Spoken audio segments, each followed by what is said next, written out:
Have you ever walked through life feeling completely invisible? Not the kind of invisible where people don't notice you, the kind where you stopped noticing yourself. I need to tell you something no one ever told me when I was in the darkest part of it. What you're feeling right now, the emptiness, the confusion, the quiet voice that keeps asking, is this really my life? That voice isn't your enemy. That voice is the last piece of you that's still alive. Today we're going to talk about why it got so quiet in the first place. I thought I was choosing. I thought I was loving. I thought the isolation, the confusion, the gradual death of every other relationship that mattered. I thought that was just what relationships cost. I was wrong. And if you've ever felt like you sacrificed everything, your financial stability, your emotional power, the purest parts of your loyalty for one person who systematically convinced you that everyone else was the enemy, stay with me. Because this isn't just another breakup video. This is about understanding the invisible cage you didn't know you were in. Relationship programming doesn't start with violence. It doesn't start with screaming. It doesn't start with anything you'd recognize as abuse in a textbook. It starts like this. You're the only one who really gets me. No one understands us like we understand each other. Everyone else just wants to tear apart what we. Sounds like love, doesn't it? Sounds like devotion. But here's what's actually happening. Someone is drawing a circle. And they're slowly convincing you that everyone you love, your friends, your family, your support system, belongs on the outside of that circle. Dr. Deborah Vinall, a therapist specializing in trauma, explains it this way. Traumatic relationships may involve coercive control, impulsive emotional dysregulation, or betrayal. The unifying factor is a sense of loss of internalized control, fear, devaluation, and betrayal of trust. And here's the part that breaks my heart. You don't see it happening because it feels like belonging. Let me give you the research because I wish someone had given it to me. A 2025 study published in the Journal of Family Violence examined women's experiences of coercive control and found something devastating. Survivors describe living in a constant state of fear and unpredictability, unable to exercise agency, with perpetrators creating an environment where survivors are continuously monitored, assessed, and judged against an unpredictable and undecided rulebook. Translation: you're walking on eggshells. But you've been doing it so long, you forgot the floor was supposed to be solid. The same study found that coercive control impacts everything: your relationships, your health, your educational opportunities, your employment, your access to economic resources. You didn't just lose one person, you lost yourself. You lost your entire future. Here's the cruelest part of the program. They don't just make the present bearable, they make the future irresistible. Once we move, everything will be better. After this next step, things will change. I know I messed up, but our future together, imagine what that would be like. This has a name.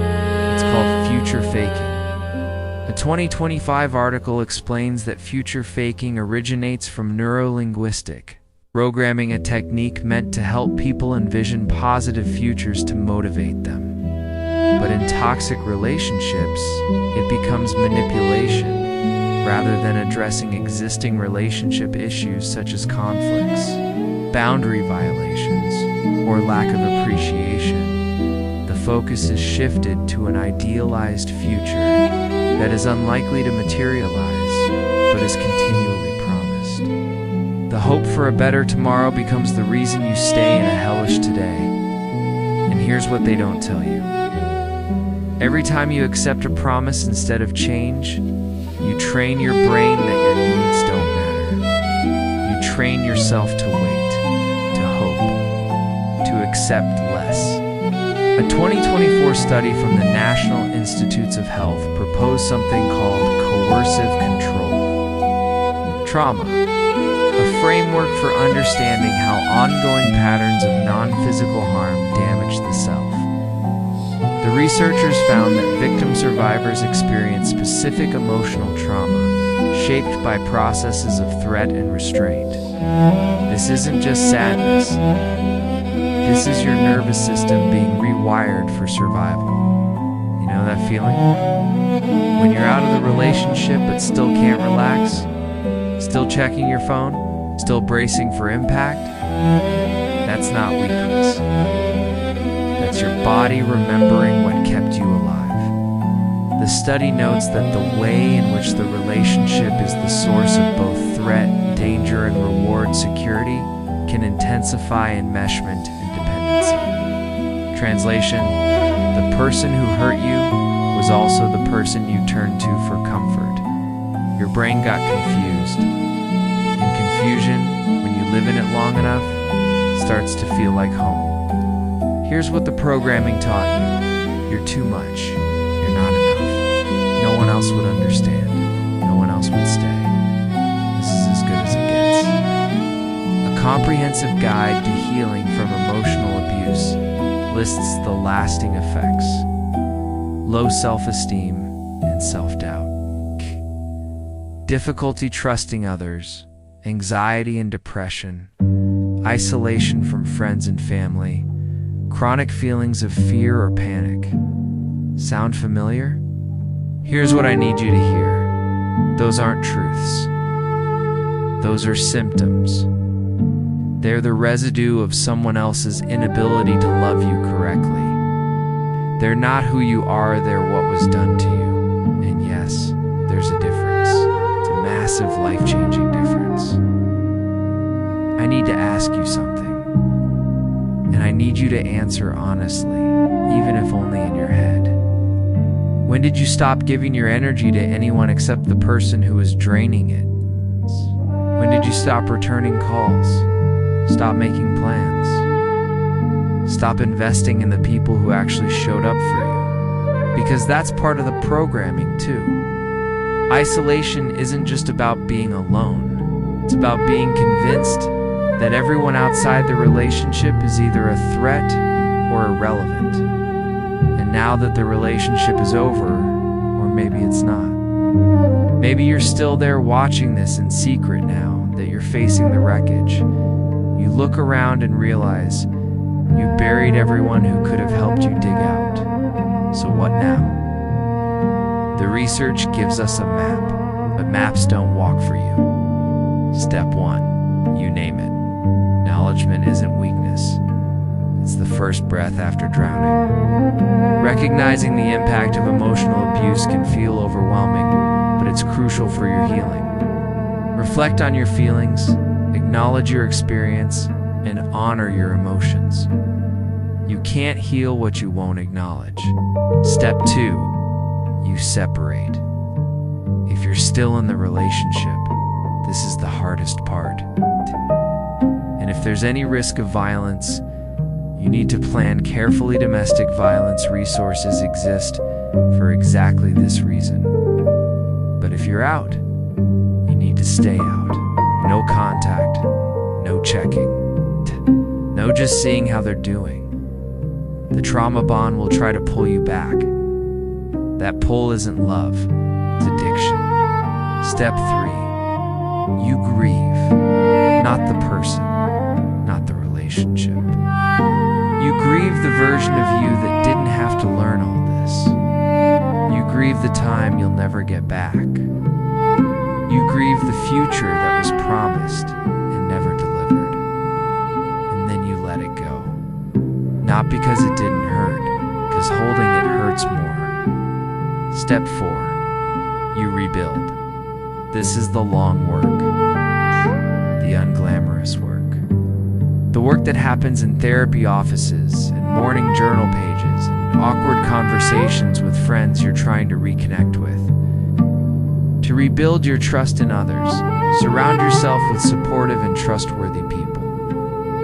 Practice effective communication and honesty, and be open about your needs and concerns. To trust yourself again, allow yourself grace and time to heal. Here's what they never told me, and I'm telling you now. You're not broken. You were bent. You were shaped. You were molded into something smaller so someone else could feel bigger. But the original structure is still there. The foundation didn't collapse, it just got buried. And here's the part nobody warns you about. Healing doesn't mean you forget. It doesn't mean you stop feeling the weight of what happened. Healing means you carry it differently. It becomes experience instead of identity. It becomes wisdom instead of wound. The Australian government's e-safety Commissioner defines coercive control as a pattern of abusive behavior used to control someone within a relationship through manipulation, pressure, and fear. Notice the word pattern. It wasn't one thing. It was 1,000 small things, woven together so carefully that you couldn't see the cage for the wires. But here's what they don't tell you about patterns. They can be broken.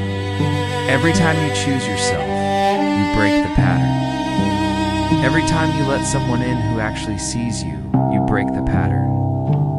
Every time you trust your gut instead of their gaslighting, you break the pattern. Eventually the pattern breaks enough that you can step through. I don't know who needed to hear this today. Maybe you're still in it, watching this on a phone you hide.